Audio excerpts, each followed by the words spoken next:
Buenas noches con todos y bienvenidos a la nueva edición de los Agile Talks, una iniciativa de AgileWise que busca compartir conversatorios y charlas online sobre agilidad, innovación y transformación digital. En nuestra charla de hoy día vamos a comenzar con un nuevo tema, que es herramientas ágiles para la educación, a cargo de nuestra speaker Joana Chuquino. Bienvenida, ¿qué tal? ¿Qué tal? Muy buenas noches. Muchísimas gracias por la invitación. Bueno, ya creo que la teníamos medio agendada. Creo que es el momento para empezar a hablar de esto, dada la coyuntura, dada que empezamos el 6 de abril las clases y ahora todo en formato virtual, pero igual estamos viendo por televisión, estamos escuchando en radio para los que pueden. Y creo que estas herramientas, sobre todo para educación secundaria, algunas de ellas se pueden aplicar prácticamente en primaria y en educación superior, que son toda la universitaria, creo que sí va a ser espero que sea de gran uso. Así que, bueno, empecemos. Buenas noches con todos y empezamos a ver. Déjame. Ahora sí. Listo. Bueno, para los que no me conocen, mi nombre es Joana Chuquino, soy Business Agility Consultant en AgileWise, también dirijo la empresa. De formación soy ingeniera de sistemas, tengo un poco más, como 7 certificaciones, pero en temas de agilidad, transformación digital, gestión de proyectos y temas que relacionados, que, bueno, para el caso viene la práctica. Ya tengo más de 14 años en el mundo de TI, agilidad, de emprendimiento, así que voy a compartir con ustedes un poquito de toda esta experiencia, lo que me ha llevado, también enseñando todo este camino. Así que empezamos. Hay una pregunta que o que sobre todo nos hicimos, te digo, nos hicimos parte del equipo de AgileWise el año pasado, y fue, ¿qué podemos hacer para la educación universitaria? Pero antes de empezar en la solución, empezamos a preguntarnos más bien por el problema, ¿no? ¿Cómo aprenden? O más que el problema, en buscar cuál era el punto álgido de la enseñanza. Entonces, en este punto era, ¿cómo aprenden jóvenes universitarios? No. Y acá se puede aplicar a cualquier nivel de educación, primaria, secundaria, porque cada uno es distinto. Entonces, ¿cómo aprenden? ¿No? ¿Cómo aprendemos nosotros, que somos adultos también? ¿Cómo nos gustaría aprender? Esa es la pregunta. Esas fueron las 2 primeras preguntas que nosotros nos hicimos. Claro que esto meritó una investigación, y empezamos a ver que habían varias universidades que habían hecho algunas investigaciones, tanto nacionales como internacionales, ¿no? Este específicamente habla de pregrado, y decía que definitivamente las cosas habían cambiado, ¿no? Que ya el alumno de hoy, pues no era igual al alumno de hace 5 años atrás. Cuando yo estudié, había muy pocas herramientas virtuales, me acuerdo en la universidad, ya en el 2002, más o menos, y la mayoría estaba enfocada en cursos muy presenciales, y era como que tienes que llevar estos cursos sí o sí, con este profesor sí o sí. No había, o sea, tenías que llevar los cursos. Ibas porque te obligaban, porque había una currícula que cumplir, ¿no? Un poco eso era el core. Hoy ha cambiado, parte de eso ha cambiado, pero el modelo de enseñanza en sí también ha cambiado. Digamos, hoy está más enfocado a lo que son competencias personales, al uso de herramientas digitales, y por lo tanto esto hace que también los docentes cambien en fondo y en forma. Empezamos a analizar, tuvimos una investigación con profesores universitarios, un poco para escucharlos, ¿no? ¿Qué es lo que le aquejaba al docente? Porque acá hay 2 puntos que tenemos que tener en cuenta. El docente, 3 realmente, el docente, la universidad y el alumno. Son 3 entidades distintas, 3 clientes, vamos a decirlo diferentes, 3 personajes de esta historia. Entonces, lo que el profesor siempre decían era como que siempre mirando hacia afuera, ¿no? La ausencia del constante de los alumnos, la poca participación, o a veces no había participación en clases, sobre todo los profesores de matemática, ¿no? Decían, no tenemos mucha participación, por ahí 1 o 2 alumnos, que siempre son los mismos que participan. Entonces empezamos a, ¿qué está pasando? ¿No? Lo otro era la distracción, sobre todo ahora con temas de herramientas digitales, mucho se distraían, todo el mundo andaba en Twitter, en Instagram, en Facebook, en la hora de clases. Lo otro era cómo se copiaba. los exámenes, se pasan las preguntas, se sacan fotocopia, somos muy hábiles, seguramente alguna vez en nuestra vida lo habremos hecho, así que eso era otra de las cosas que aquejaba al docente. Y por último, y no menos válido, yo creo que es uno de los puntos más álgidos de todo, es el pensamiento poco crítico que tenemos o hemos tenido en algún momento los alumnos, ¿no? La falta de análisis, la falta de interés, la falta de ver qué hay más allá de lo que el docente le dice. Entonces, en ese punto es donde empezamos a buscar con cara a qué es lo que el mercado está pidiendo. Porque si tengo alumnos con estas características que luego se van a insertar en un mercado laboral que pide otras características, ¿no? Que hoy, 3 características principales de lo que pide el mercado laboral: multidisciplinarios, o sea, profesionales multidisciplinarios, y cuando hablamos de multidisciplinarios quiere decir que es especialista en algo, pero que tiene conocimiento de lo demás y es capaz de cumplir un objetivo en común.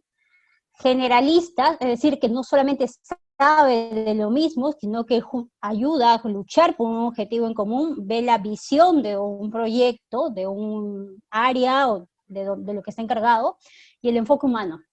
Sobre todo esto último es algo que se ha remarcado. Antes hablábamos de habilidades blandas y hoy ya no son habilidades blandas, son habilidades necesarias en cualquier profesión.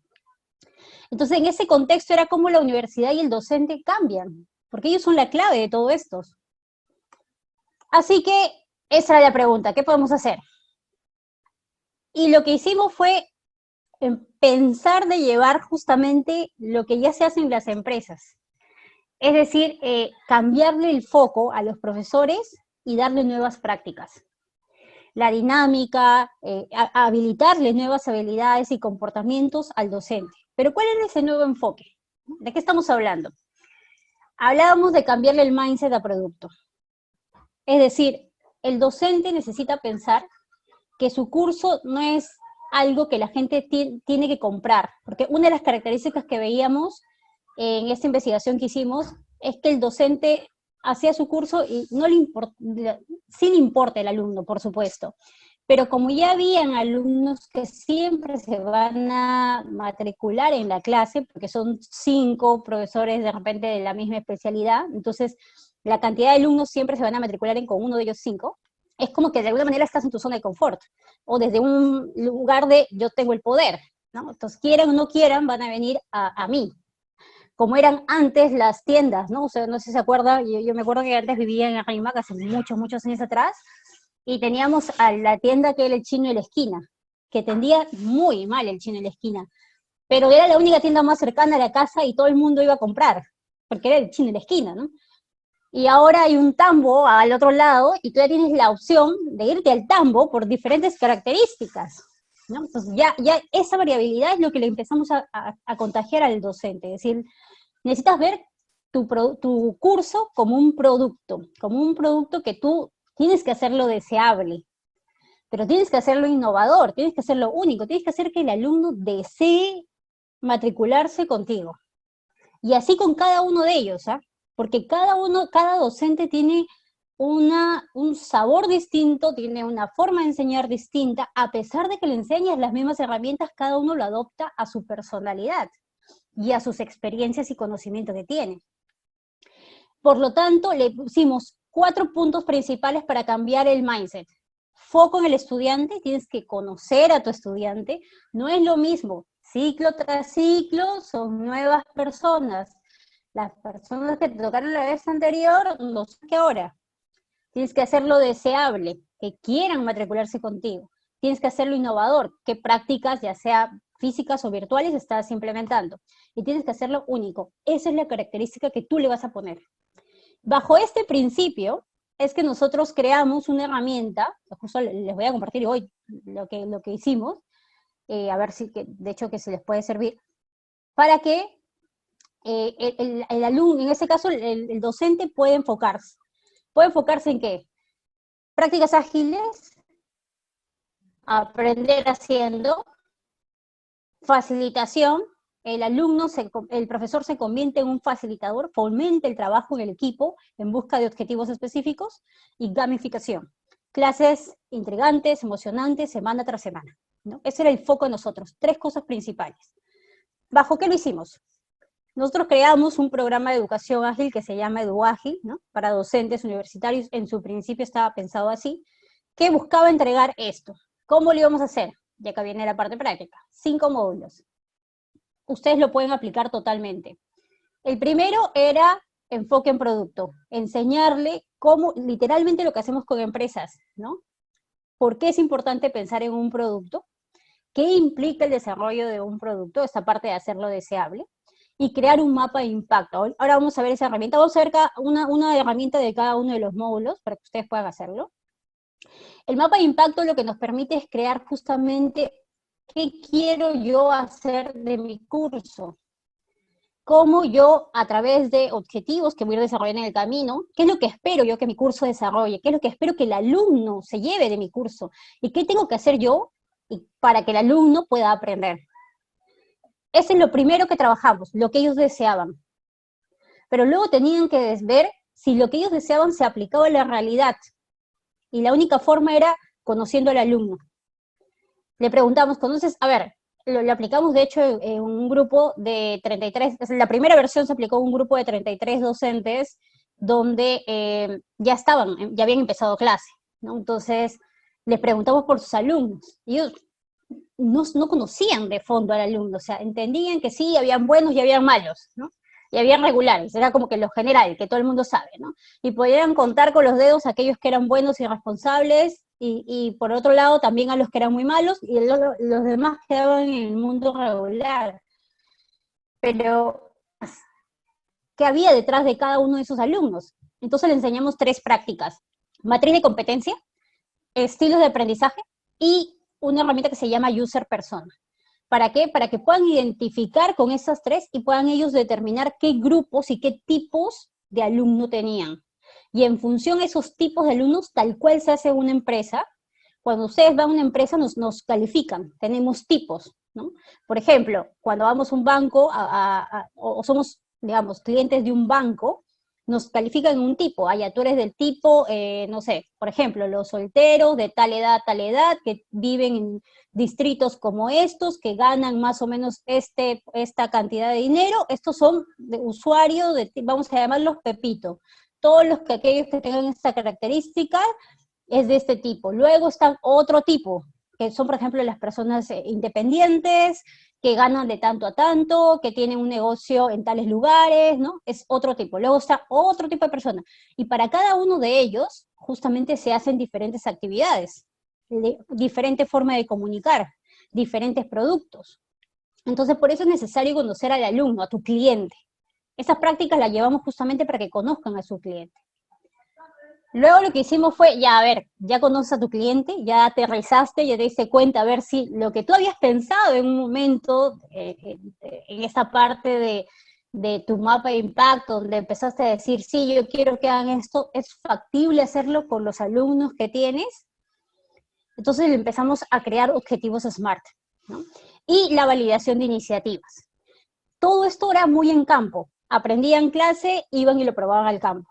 Nos juntábamos, corregíamos todo lo que teníamos que corregir, volvían a estudiar un siguiente módulo, lo llevaban a clase y así. Íbamos trabajando de forma constante.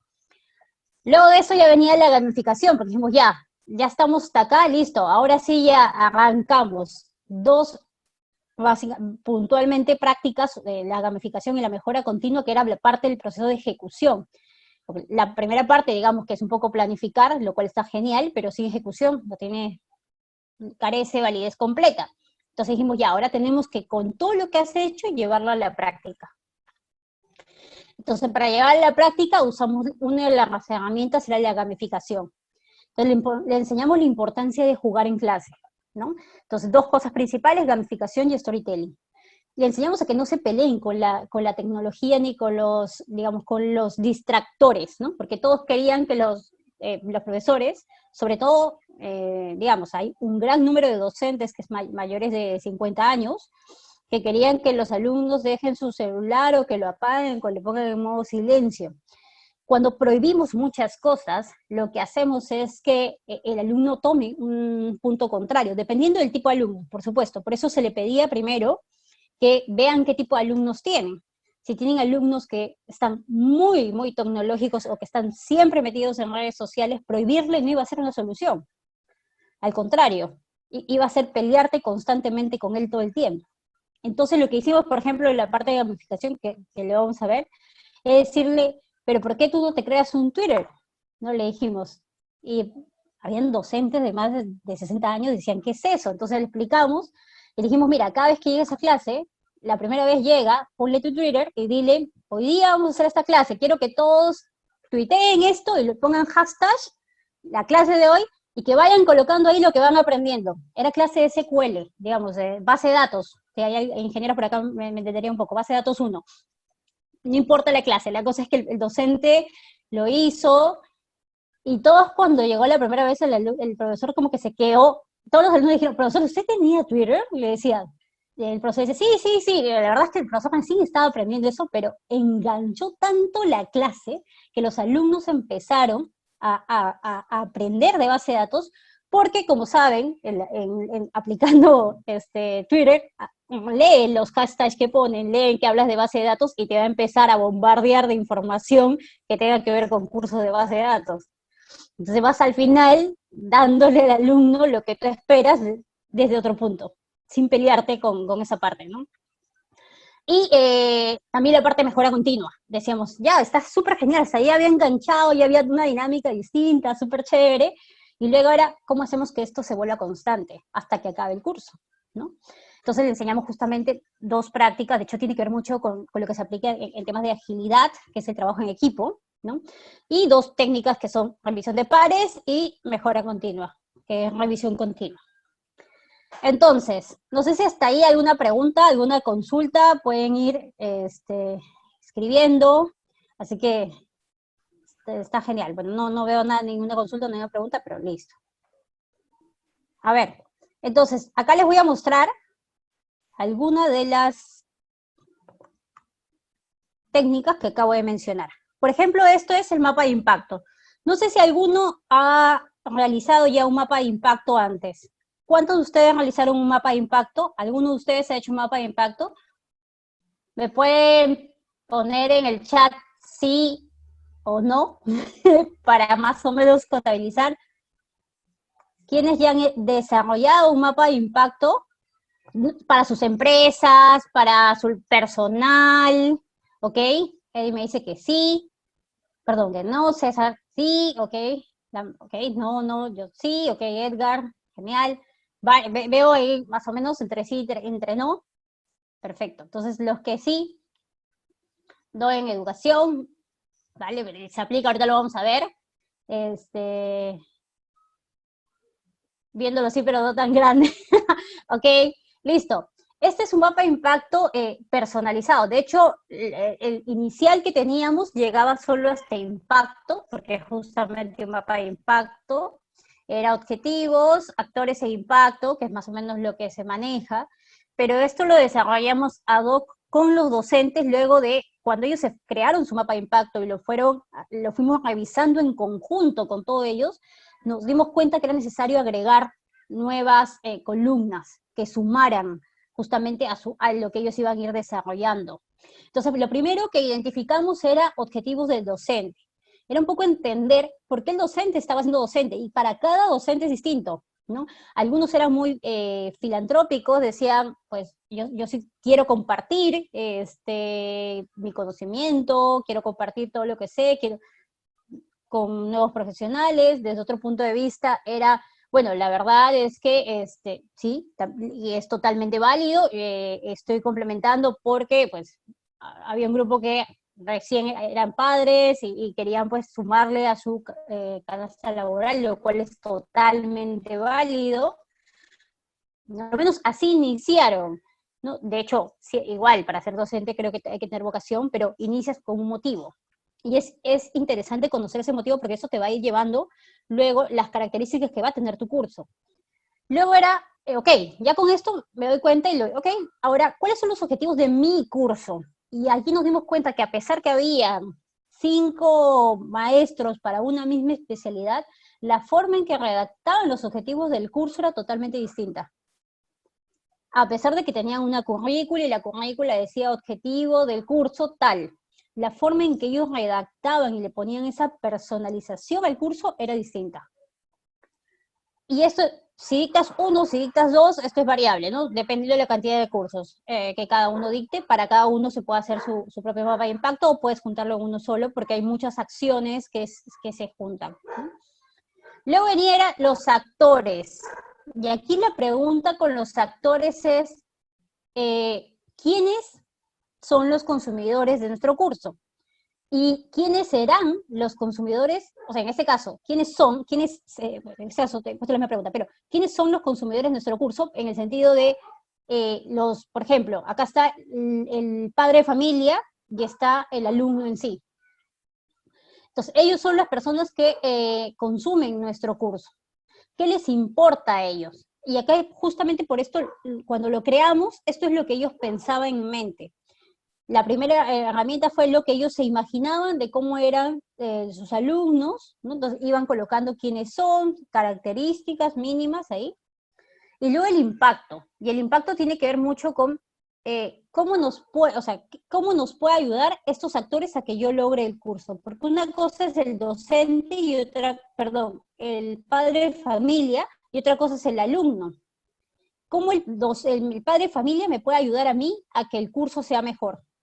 Y cómo yo me imagino que el alumno puede ayudar a que también el curso sea mejor, ¿no?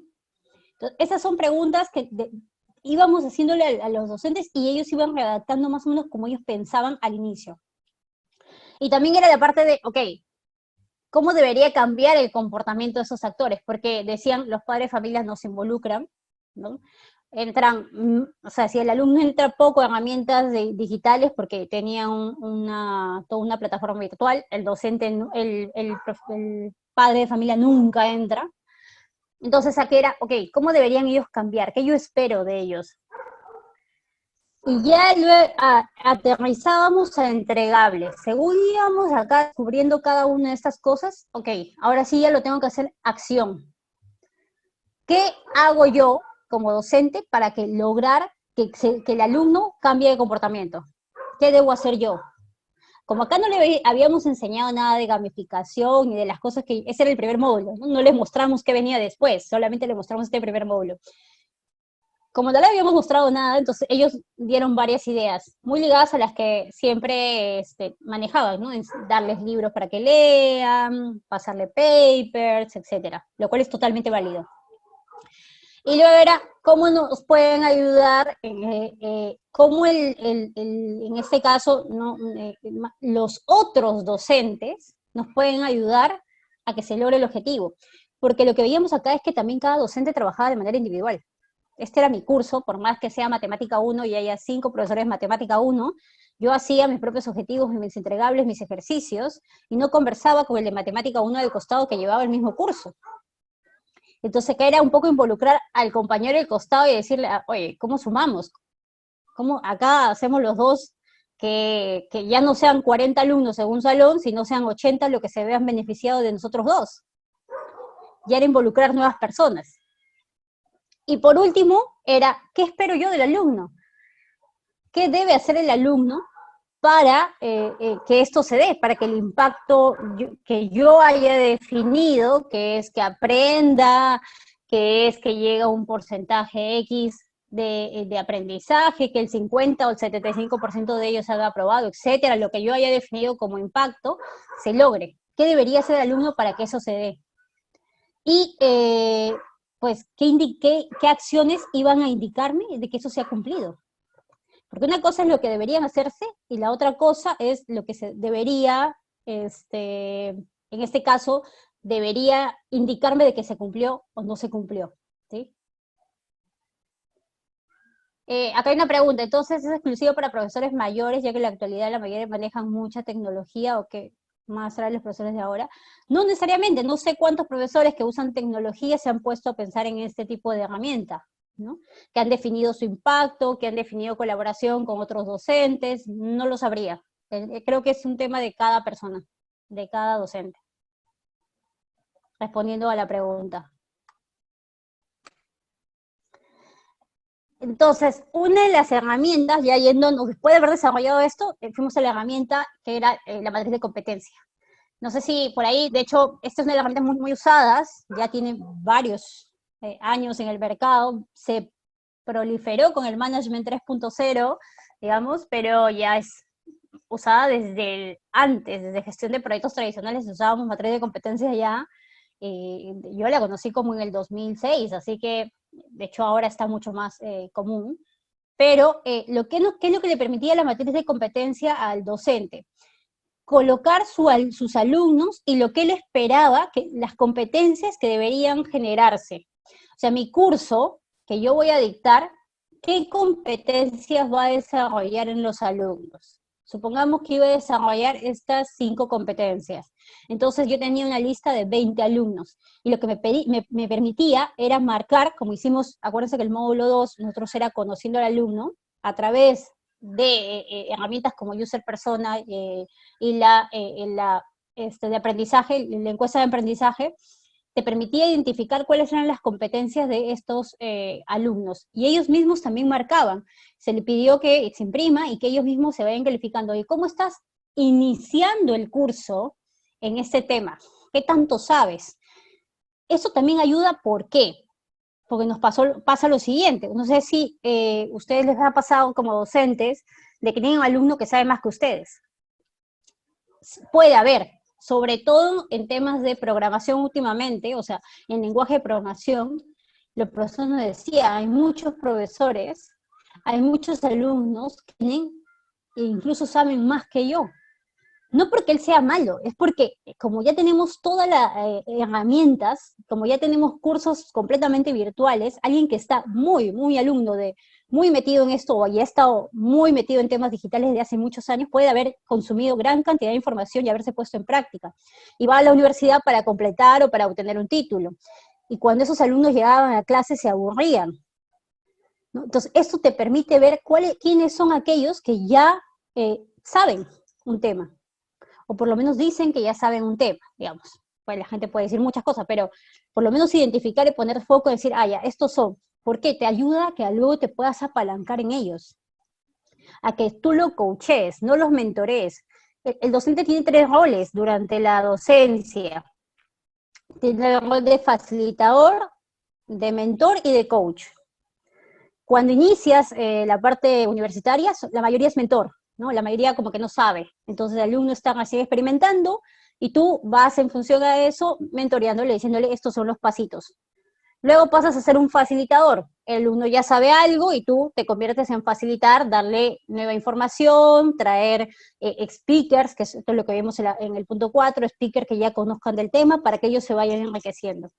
Y luego pasa a ser un coach, porque los alumnos ya empiezan a trabajar, empiezan a ganar más experiencia, incluso nueva experiencia que de repente tú no estás teniendo en ese momento, porque valgan verdades, hay docentes que solo se dedican a la docencia, entonces tú ya ahí, ¿cómo le enseñas? No le enseñas cosas nuevas, pero te vuelves un coach, te conviertes en aquella persona que lo va guiando en un mayor a nivel profesional.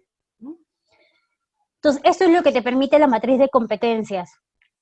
Es una parte muy rica y de hecho los docentes cuando lo hicieron se sorprendieron muchísimo. Se sorprendieron porque vieron que había alumnos que ya conocían varios temas y alumnos que estaban en totalmente cero con temas que debieron aprender hace 1 o 2 materias atrás, ¿no? Entonces, para eso te ayuda esta herramienta.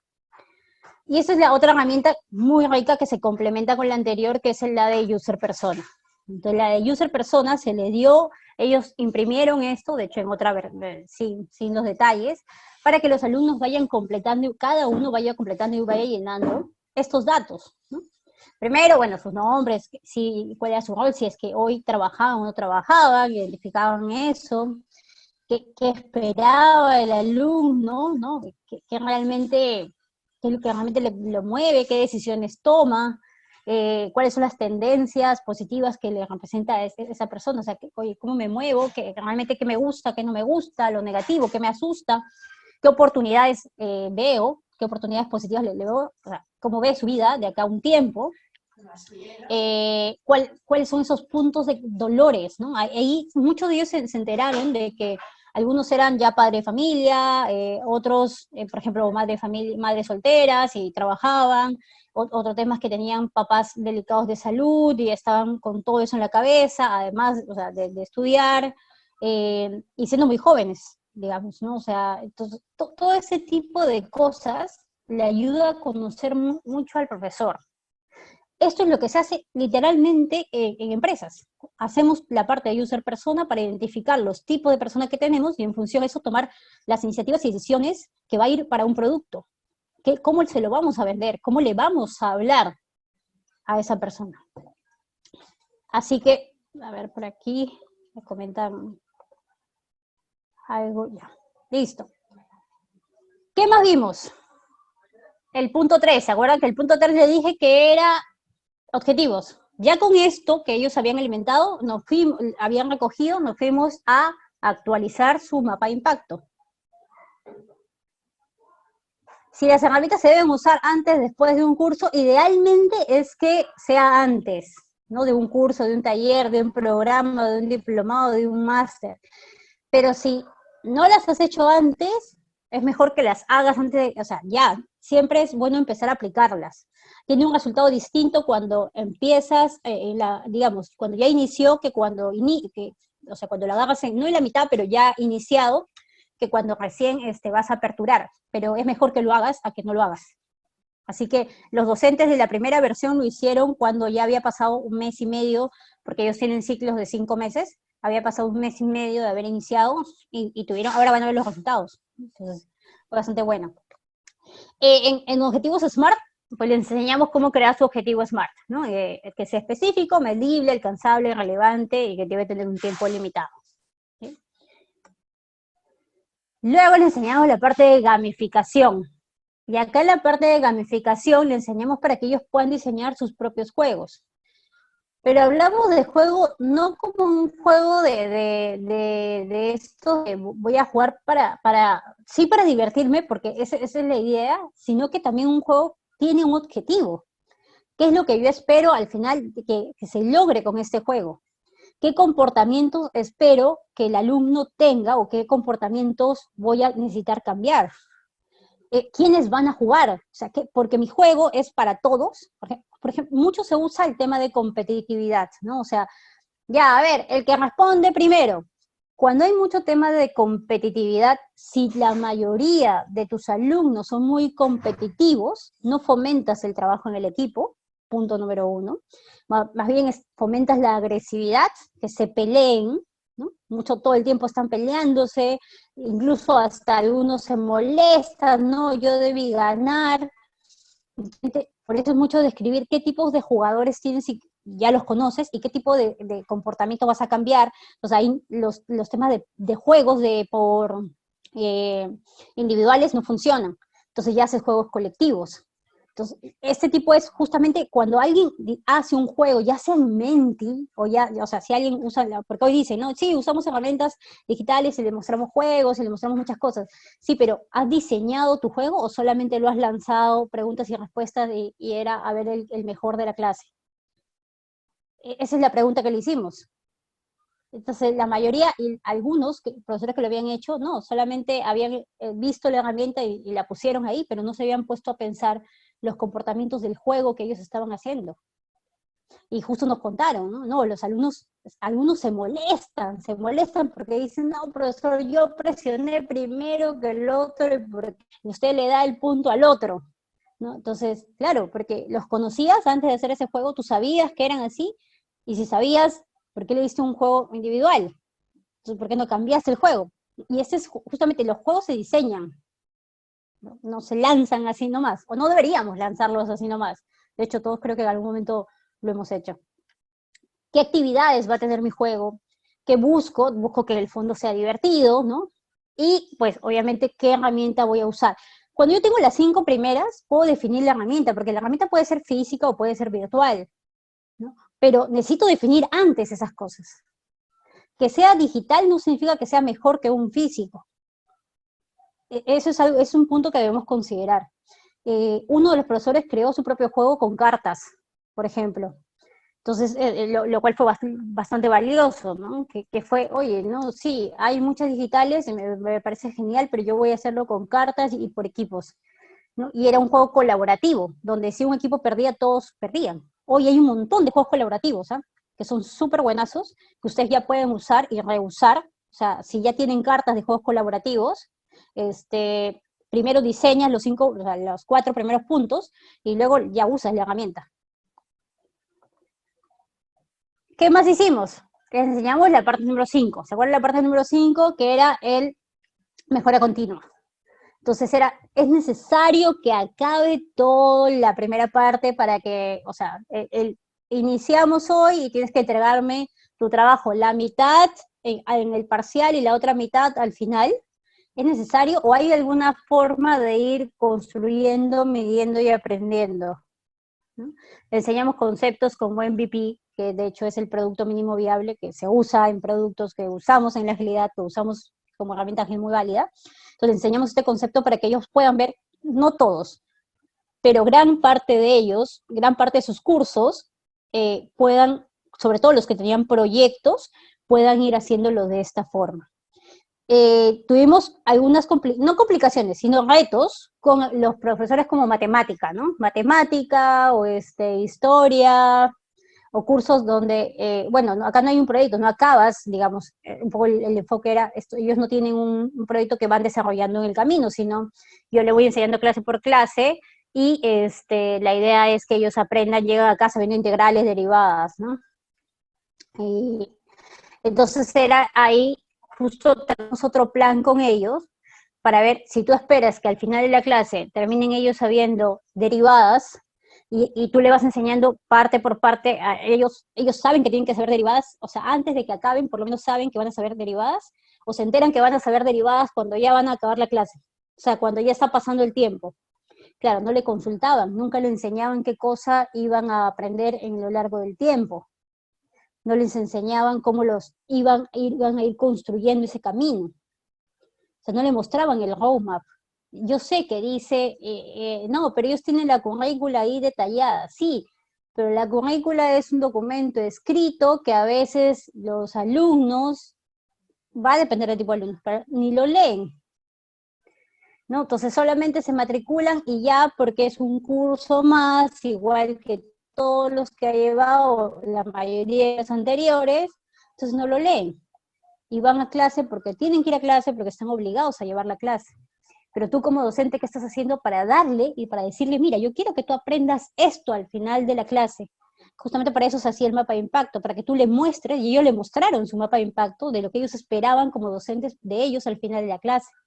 Y le iba a decir, tú al final de la clase vas a aprender derivadas. Profesor, ¿pero qué son derivadas? Le decían. Ah, ya, mira, derivadas es esto. Y para saber derivadas iban hacia atrás.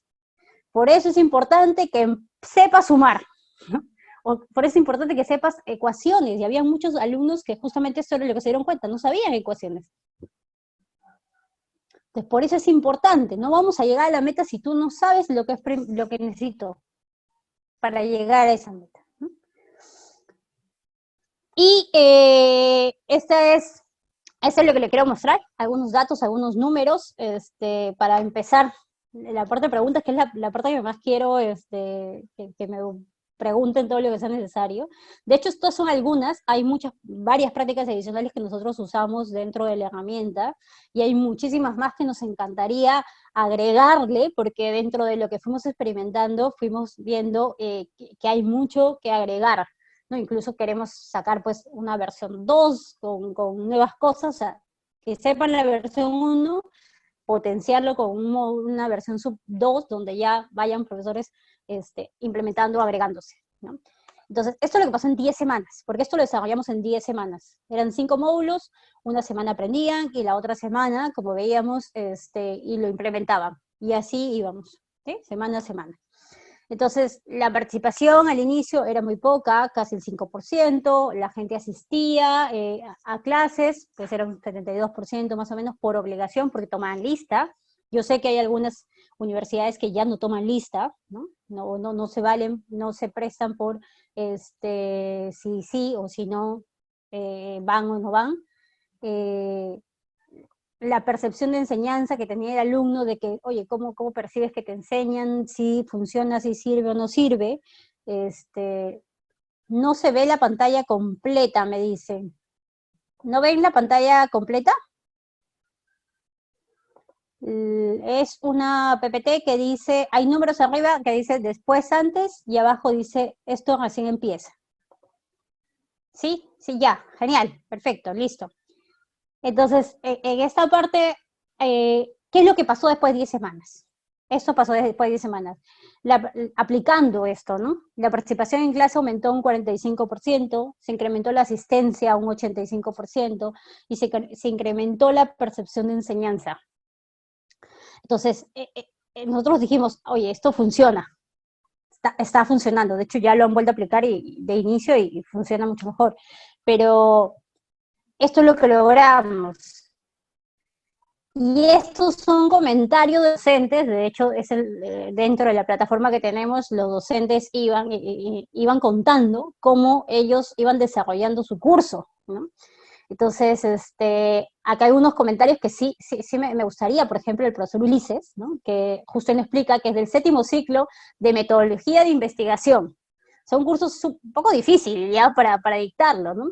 Entonces, él empezó en el 7º ciclo, empezó a implementar Kahoot, pero obviamente primero diseñó su curso para hacerlo, ¿no? Diseñó el juego, y dice que fueron sorprendentes, pues enganchó, ¿ves? La gente se enganchó desde el inicio hasta el final, ¿no? Le fue divertido, le dieron feedback, ¿no? Se reforzó los temas que ellos no comprendían, no estuvieron atentos a las preguntas, los juegos, ¿no? Entonces, este tipo de cosas, de hecho yo sé, la mayoría usa, bueno, hoy hay un gran número que usa Kahoot, pero justamente la pregunta es no solamente usarlo como herramienta, sino diseñar antes el juego. Ese es el punto principal. Otro punto, ¿no? Los objetivos SMART, ¿no? O sea, los profesores o sea, tienen objetivos como parte de lo que les da la universidad, pero ellos acá decían, nos afanamos por completar el curso, ¿no? Decían, ¿no? Muchas veces nos afanamos por completar los contenidos sin tener en cuenta los objetivos que queremos en la clase. Entonces, es una forma de pensar, realmente qué quiero, y eso tiene que estar muy enlazado con el impacto. Quiero que el alumno aprenda cosas, así sean 5 alumnos que aprenden 10 cosas, o quiero que se lleven 4 o 5 cosas bien aprendidas, o sea, que nadie dude de esto, y las otras 5 las vayan trabajando. Y por eso nosotros cuando les recomendamos esto, le dijimos, necesitamos que ustedes como docentes, si ustedes enseñan trabajo en equipo, sean los primeros en trabajar en equipo. Porque acá pasa algo muy sencillo. Tú le dices al alumno, júntense, ya hagan equipos, pero tú no te hablas con el compañero del lado. Entonces, ¿de dónde ve el ejemplo él de trabajar en equipo? ¿Quién le enseña a un alumno a trabajar en equipo? No le enseñan, le dices que se armen el grupo, y realmente dentro del grupo no hay un equipo. Entonces, ¿cómo ellos podían transmitir eso? Hicimos que trabajaran en equipo. Entonces, estas son algunas de las percepciones que tuvieron los docentes, ¿no? Hay un fondo, de hecho esto nos ayudó a ver que sí había sido de utilidad estas herramientas que se usaron, ¿no? El cambio de chip, de verlo como, dejar de verlo como proyecto, que algo que inicia y termina, a verlo como producto, porque también me preocupo por quién estoy entregando para el siguiente ciclo. O sea, y esto no lo vemos. Y esta es la parte de que debemos ser conscientes, como le decíamos, ¿no? Tú agarras y dices, termino mi curso, así aprendieron o no aprendieron, no me interesa, pero el que luego lo toma, ve un problema porque dice, este alumno no aprendió lo que debió aprender en el ciclo anterior. Y por eso la matriz de competencias al inicio y al final sirve. Porque tú, si ya eres de matemática 1 y al final sabes que Pepito no aprendió como debió aprender la materia, le puedes pasar tu matriz de competencias al profesor, a todos los profesores de matemática 2, para que sepan que cuando se matricule Pepito, Pepito va a tener un problema en ese punto. Entonces, ver cómo en conjunto, matemática 1 y matemática 2, podemos ayudar a Pepito a que pueda avanzar. Ese es el trabajo en equipo de docentes. Dejo de verme yo para pensar que hay alguien más grande que yo.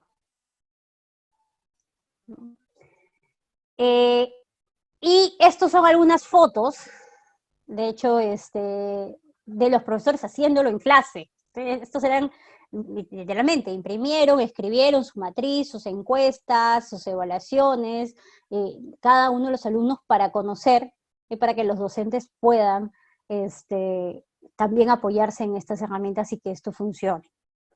Así que esa es mi experiencia. Yo acá se les dejo las prácticas, bueno, de hecho, estos son acá para que la puedan ver. Esas son algunas de las prácticas que planteamos, que trabajamos y que ustedes lo pueden, creería yo, aplicar, puedan manejar. Hay varias adicionales que no he colocado acá, pero creo que tranquilamente ustedes lo puedan llevar a sus cursos, a su docencia. Entonces, ahora sí me encantaría que conversemos. Si tienen preguntas, por favor, me ayudan con eso. ¿Qué estrategia recomiendas para lograr que la información en user persona se refleje lo real? La confianza. Y esto es un punto. ¿Por qué no hicimos user persona como punto número 1 y como punto número 2? Porque primero lo que hicimos es que el docente exponga su mapa de impacto a los alumnos. Crea tu mapa de impacto, le dijimos, y llévale a los alumnos cuál es tu objetivo y conversa con ellos, debate con ellos cómo ellos ven tus objetivos y lo que tú esperas de ellos. Eso es lo primero que hicieron. En clase le explicaron, esos son los objetivos del curso, esas son las iniciativas que yo espero, ¿cómo lo ven ustedes? Entonces el alumno, por primera vez en su vida, había sentido de que alguien le preguntaba si realmente el objetivo y todo lo que ellos estaban planteando, o sea, le estaban preguntando, oye, tu opinión me importa, ¿no? A cuestión a sketch de radio o frase de radio. Pero esto era, oye, me interesa, dame tu opinión, ¿te funciona o no te funciona? Y si luego de eso vas y le das justamente el user personal en otra clase, misma clase, el alumno se abre. Tienes la posibilidad, y ahí entras en confianza, porque le dices, esto me va a ayudar a conocerte para crear las iniciativas, para cambiar esta forma, para hacerlo mejor. Pero lo primero es generar confianza con el alumno.